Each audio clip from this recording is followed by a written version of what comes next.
sometimes you just have to play the hits, like me recording from a hotel room. That would qualify as playing the hits. I forgot to start the recording on it. Okay, there we go.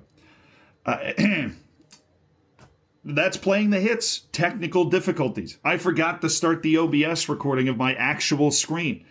But this is just bread and butter nonsense.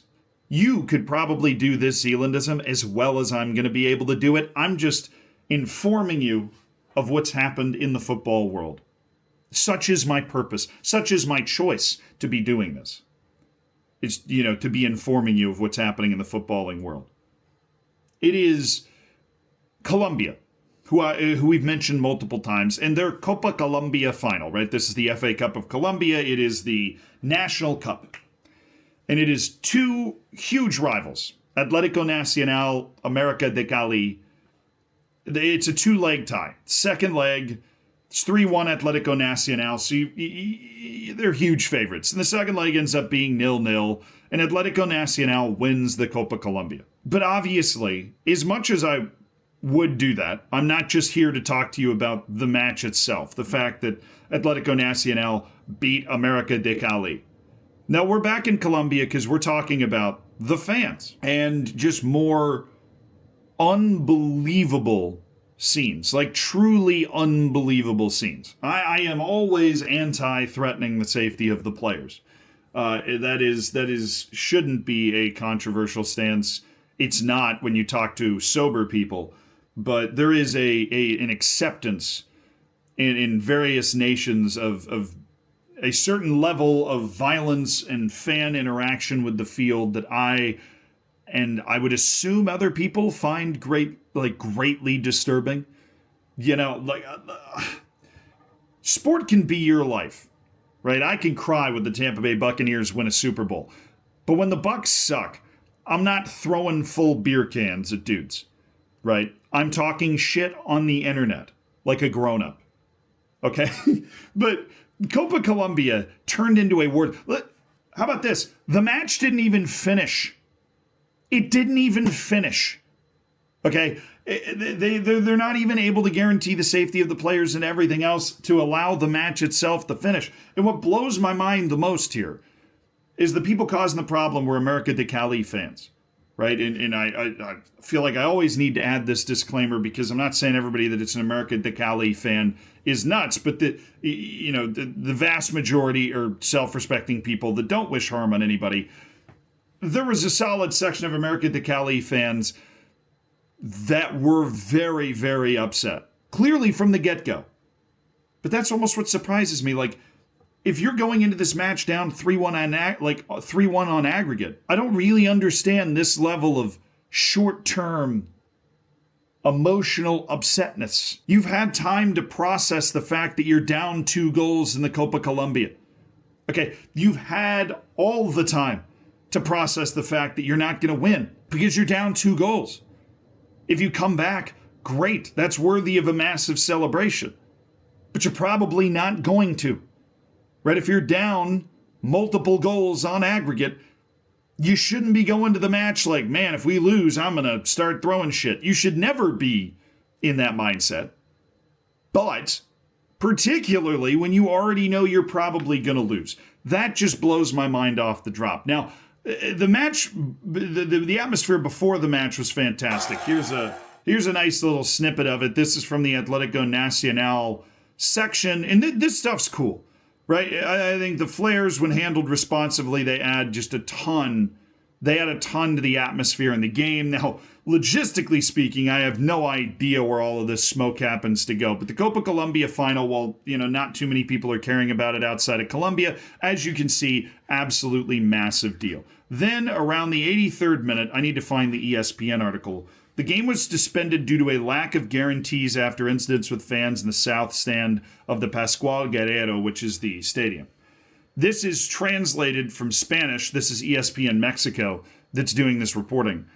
And so I don't necessarily know what a lack of guarantees is, but essentially the fans were getting out of control. And at that point, they try to get the Atlético Nacional players off the field. And this is where the incident happens that makes me want to talk about this the most, because there's certain scenes that you see where you're like, that should just never be allowed. And in this video, we see them, the players, running off the field. And there's so many different bad decisions that have been made here.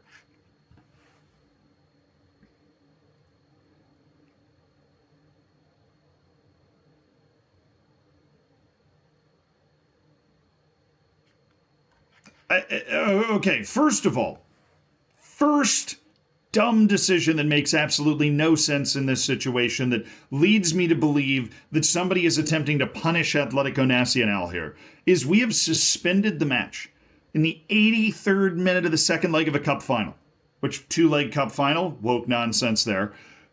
We've suspended the match because of fan unruliness and essentially, according to that translation, an inability to control the fans. So what's our solution? Well, we're going to make the players walk out right next to the fans, in spitting distance of the fans. We're going to make them walk out of the stadium close enough that they can hold hands and sing whatever the opposite of Kumbaya is with these fans. Whose brilliant idea was that? At least in Libya, they put a super long running tunnel so people couldn't throw things unless it was strong enough to break through a tarp that could affect the players. But these guys are having to run. I mean, look at how close they have to go to the fans. My favorite, perhaps, is this one guy in the front row who realizes he's got one shot here. This guy, he's got something to throw, and he hangs on to it. This is the old George Washington Battle of Bunker Hill, wait until you see the whites of their eyes sort of firing strategy, because he's holding on to it as he comes into the frame here, and he sees a perfect opportunity right there to miss. I think he missed. It's actually a pretty terrible throw, right? But you have fans that are so close, they're not just lobbing and hoping. He's trying to pick a select target with this toss to try and hit somebody. This is nonsense. This is nonsense, right? And this comes in the wake of a referee, or not a referee, a coach, by the way, of Atlético Nacional, the guy that ended up coaching them to winning this match. Allegedly, he was suspended for 3 years. Maybe while the appeal's ongoing, he's allowed to still coach because Efrain Juarez definitely coached this match. This is other Zealandism lore here. He was suspended for celebrating in the general direction of fans. So somebody in the FA cares about antagonizing actions, but not when it has to do with the fans, just when it has to do with one random head coach. Not random head coach, he's coached the winner of the Copa Colombia at this point. But the FA has shown an appetite to try and curtail this sort of stuff. But I'll be honest, no serious cup competition, no self-respecting cup competition should ever allow something like this to happen. And when it does happen, whether it be at Copa America, whether it be at the World Cup, whether it be in qualifying, whether it be in the Champions League, whatever, there needs to be massive response to it. A massive response to it. Because this sort of thing is just crazy unacceptable, and it's a joke. And if you want people to come play in your league, if you want fans to feel safe going to your matches, you can't let this stuff happen. This has wide-reaching impacts. You know why? Because nobody cared about the Copa Colombia, which is, they're missing out. I'll tell them they're missing out on your behalf. Except for this. Now this shit happens, and now this is all anybody knows about the league. Not the fact that the majority of the matches, I'm sure this shit's not happening, and that they're capable of having this sort of stuff not happen. No, now we've got fans running off in a war zone like NPCs in Grand Theft Auto, to borrow a phrase from a previous Zealandism, because all these fans are chucking things at them. They weren't able to come out and renew the match. They called it early. There were 10 minutes left. America de Cali was only down 2 goals. I just talked about Manchester United scoring 2 goals in like 3 minutes in the Manchester derby. America de Cali was probably going to lose, but their fans have kind of robbed them of an opportunity to see if they were definitely going to lose.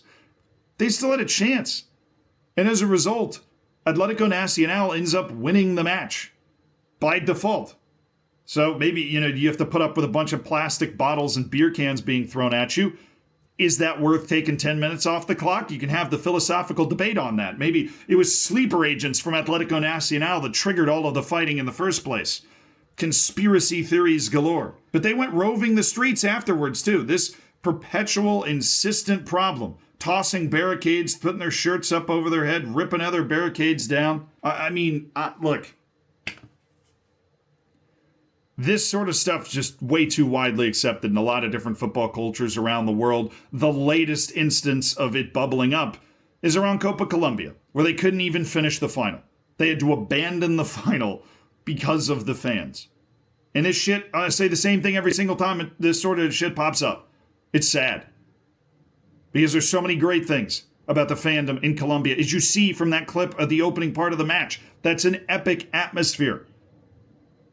It's accepted that it gets out of control. And the fans are treated like wild animals that can't be tamed, which is not true. Because in the majority of the world, this shit doesn't happen. And people just pretend like that's not the truth.